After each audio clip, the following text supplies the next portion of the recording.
Praise the lord. ఈరోజు ఆదికాండము 3-4 అధ్యాయాలు చదువుకుందాం. ఆదికాండము 3వ అధ్యాయం. దేవుడైన యెహోవా చేసిన సమస్త భూజంతువులలో సర్పము యుక్తిగలదై యుండెను. అది ఆ స్త్రీతో, ఇది నిజమా? ఈ తోట చెట్లలో దేని ఫలములనైనను మీరు తినకూడదని దేవుడు చెప్పెనా అని అడిగెను. అందుకు స్త్రీ, ఈ తోట చెట్ల ఫలములను మేము తినవచ్చును, అయితే తోట మధ్యనున్న చెట్టు ఫలములను గూర్చి దేవుడు మీరు చావకుండునట్లు వాటిని తినకూడదనియు వాటిని ముట్టకూడదనియు చెప్పెనని సర్పముతో అనెను. అందుకు సర్పము, మీరు చావనే చావరు, ఏలయనగా మీరు వాటిని తిను దినమున మీ కన్నులు తెరవబడుననియు మీరు మంచి చెడ్డలను ఎరిగిన వారే దేవతల వలె ఉందురనియు దేవునికి తెలియునని స్త్రీతో చెప్పగా, స్త్రీ, ఆ వృక్షము ఆహారమునకు మంచిదియు కన్నులకు అందమైనదియు వివేకమిచ్చు రమ్యమైనదియునై యుండుట చూచినప్పుడు ఆమె దాని ఫలములలో కొన్ని తీసుకుని తిని తనతో పాటు తన భర్తకును ఇచ్చెను. అతడు కూడా తినెను. అప్పుడు వారిద్దరి కన్నులు తెరవబడెను. వారు తాము దిగంబరులమని తెలుసుకుని అంజూరపు ఆకులు కుట్టి తమకు కచ్చడములను చేసుకొనిరి. చల్లపూటను ఆదామును అతని భార్యలు తోటలో సంచరించుచున్న దేవుడైన యెహోవా స్వరమును విని, దేవుడైన యెహోవా ఎదుటికి రాకుండా తోట చెట్ల మధ్యమ దాగుకొనగా, దేవుడైన యెహోవా ఆదామును పిలిచి, నీవు ఎక్కడ ఉన్నావనెను. అందుకతడు, నేను తోటలో నీ స్వరము వినినప్పుడు దిగంబరినిగా నుంటిని గనుక భయపడి దాగుకొంటినెను. అందుకాయన, నీవు దిగంబరివని నీకు తెలిపినవాడెవడు? నీవు తినకూడదని నేను నీకాజ్ఞాపించిన వృక్ష ఫలములు తింటివా అని అడిగెను. అందుకు ఆదాము, నాతో నుండుటకు నీవు నాకిచ్చిన ఈ స్త్రీయే ఆ వృక్ష ఫలములు కొన్ని నాకియ్యగా నేను తింటిననేను. అప్పుడు దేవుడైన యెహోవా స్త్రీతో, నీవు చేసినది ఏమిటని అడుగగా, స్త్రీ, సర్పము నన్ను మోసపుచ్చినందున తింటిననెను. అందుకు దేవుడైన యెహోవా సర్పముతో, నీవు దీని చేసినందున పశువులన్నిటిలోనూ భూజంతువులన్నిటిలోనూ నీవు శపించబడిన దానవై నీ కడుపుతో ప్రాకుచు నీవు బ్రతుకు దినములన్నీయు మన్ను తిందువు. మరియు నీకును స్త్రీకిని నీ సంతానమునకును ఆమె సంతానమునకును వైరము కలుగజేసెదను. అది నిన్ను తలమీద కొట్టును, నీవు దానిని మడిమె మీద కొట్టుదువని చెప్పెను. ఆయన స్త్రీతో, నీ ప్రయాసమును నీ గర్భవేదనను నేను మిక్కిలి హెచ్చించెదను. వేదనతో పిల్లలను కందువు. నీ భర్త ఎడల నీకు వాంఛ కలుగును, అతడు నిన్ను ఏలునని చెప్పెను. ఆయన ఆదాముతో, నీవు నీ భార్య మాట విని తినవద్దని నేను నీకాజ్ఞాపించిన వృక్షఫలములు తింటివి గనుక నీ నిమిత్తము నేల శపింపబడియున్నది. ప్రయాసముతోనే నీవు బ్రతుకు దినముల నీవు దాని పంట తిందువు. అది ముండ్ల తుప్పలను గచ్చపొదలను నీకు మొలిపించును. పొలములోని పంట తిందువు.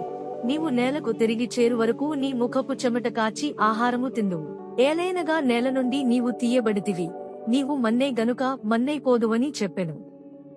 ఆదాము తన భార్యకు హవ్వ అని పేరు పెట్టెను. ఏలైనగా ఆమె జీవము గల ప్రతి వానికిని తల్లి. దేవుడైన యెహోవా ఆదామునకును అతని భార్యకును చర్మపు చొక్కాయలను చేయించి వారికి తొడిగించెను. అప్పుడు దేవుడైన యెహోవా, ఇదిగో, మంచి చెడ్డలను ఎరుగునట్లు ఆదాము మనలో ఒకని వంటి వాడాయను. కాబట్టి అతడు ఒకవేళ తన చెయ్యి చాచి జీవ వృక్షఫలమును కూడా తీసుకుని తిని నిరంతరము జీవించునేమో అని. దేవుడైన యెహోవా అతడు ఏ నేల నుండి తీయబడనో దాని సేద్యపరచుటకు ఏదెను తోటలో నుండి అతని పంపివేసెను. అప్పుడాయన ఆదామును వెళ్లగొట్టి ఏదెను తోటకు తూర్పు దిక్కున కెరూబులను, జీవవృక్షమునకు పోవు మార్గమును కాచుటకు ఇటు అటు తిరుగుచున్న ఖడ్గజ్వాలను నిలువబెట్టెను. ఆదికాండము 4వ అధ్యాయం. ఆదాము తన భార్య అయిన హవ్వను కూడినప్పుడు ఆమె గర్భవతి అయి కయీనును కని, యెహోవా దయవలన నేనొక మనుష్యుని సంపాదించుకున్నాననెను. తరువాత ఆమె అతని తమ్ముడుగు హేబేలును కనెను. హేబేలు గొర్రెల కాపరి, కయీను భూమిని సేద్యపరచువాడు. కొంతకాలమైన తరువాత కయీను పొలము పంటలో కొంత యెహోవాకు అర్పణగా తెచ్చెను. హేబేలు కూడా తన మందలో తొలిచూలున పుట్టిన వాటిలో క్రొవ్విన వాటిని కొన్ని తెచ్చెను. యెహోవా హేబేలును అతని అర్పణను లక్ష్యపెట్టెను, కయీనును అతని అర్పణను ఆయన లక్ష్యపెట్టలేదు. కాబట్టి కయీనుకు మిక్కిలి కోపము వచ్చి అతడు తన ముఖము చిన్నబుచ్చుకొనగా, యెహోవా కయీనుతో, నీకు కోపమేలా? ముఖము చిన్నబుచ్చుకునియున్నావేమి?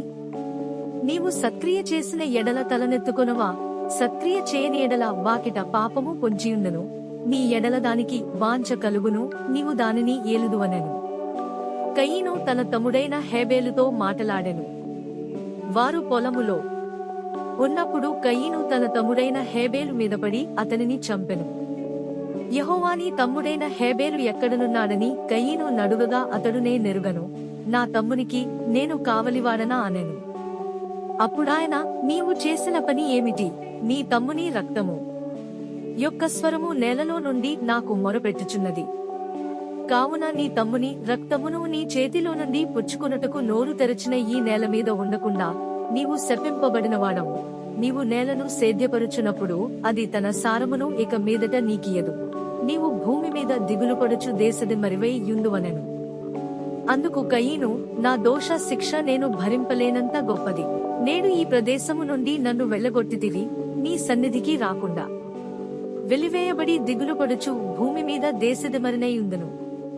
కావున నన్ను కనుగొనువాడెవడో వాడు నన్ను చంపునని యెహోవాతో అనెను.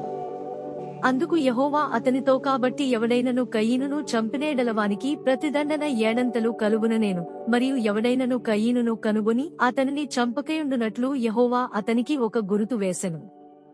అప్పుడు కయీను యెహోవా సన్నిధిలో నుండి బయలుదేరి వెళ్లి ఏదెనుకు తూర్పు దిక్కున నోదు దేశములో కాపురముండెను.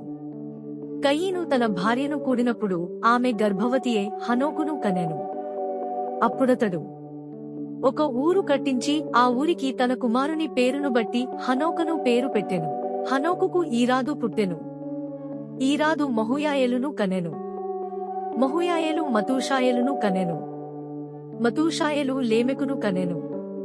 లేమెకు ఇద్దరు స్త్రీలను పెండ్లి చేసుకొనెను. వారిలో ఒక దాని పేరు ఆదా, రెండవ దాని పేరు సిల్లా. ఆదా యాబాలును కనెను. అతడు పశువులు గలవాడే గుడారములలో నివసించువారికి మూలపురుషుడు. అతని సహోదరుని పేరు యూబాలు. ఇతడు సితారాను సానికను వాడుక చేయువారికందరికిని మూలపురుషుడు. మరియు సిల్లా తూబల్కయీనును కనెను. అతడు పదునుగల రాగి పని ముట్లన్నిటినీ ఇనుప పనిముట్లన్నిటినీ చేయువాడు. తూబల్కయీను సహోదరి పేరు నయమా. లేమెకు తన భార్యలతో, ఓ ఆదా, ఓ సిల్లా, నా పలుకు వినుడి. లేమెకు భార్యలారా, నా మాట ఆలకించుడి. నన్ను గాయపరచినందుకే ఒక మనుష్యుని చంపితిని, నన్ను దెబ్బ కొట్టినందుకే ఒక పడుచువాని చంపితిని. ఏడంతలు ప్రతి దండన కయీను కోసము వచ్చిన ఎడల లేమెకు కోసము 70 ఏడంతలు వచ్చుననెను. ఆదాము మరల తన భార్యను కూడినప్పుడు ఆమె కుమారుని కని కయీను చంపిన హేబేలునకు ప్రతిగా దేవుడు నాకు మరియొక సంతానమును నియమించననుకుని అతనికి షేతు అను పేరు పెట్టెను. మరియు షేతునకు కూడా కుమారుడు పుట్టెను. అతనికి ఎనోషను పేరు పెట్టెను. అప్పుడు యెహోవా నామమున ప్రార్థన చేయుట ఆరంభమైనది. Thanks for watching.